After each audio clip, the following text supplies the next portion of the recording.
Parce qu'en plus, la compagnie est dans le vert cette année.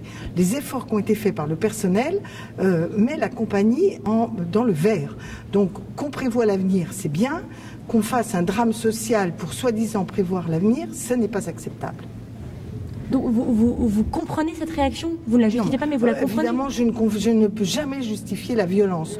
Mais la colère profonde, 2900 emplois supprimés quand même, prévus alors que l'État est actionnaire, que la compagnie est au vert. Bon, je veux dire, bien sûr, il faut une stratégie long terme, et d'ailleurs, c'est ce qui manque. En image dans les médias du monde, voir comment ça se passe à Air France, qui théoriquement est une vitrine de la France à l'extérieur, c'est un scandale.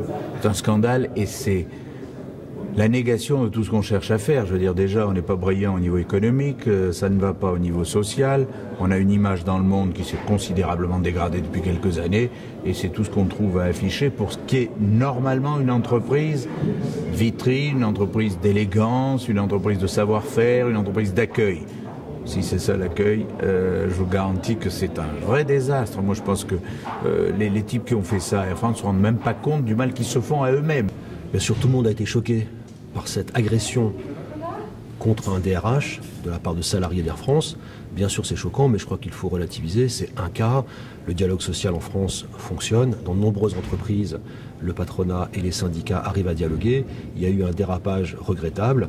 Il faut bien sûr que ça ne se reproduise pas. Il faut que ceux qui ont été violents soient sanctionnés. Mais je ne crois pas qu'il faille faire une généralité de ce cas sur le dialogue social en France. Globalement, le dialogue social progresse, fonctionne bien.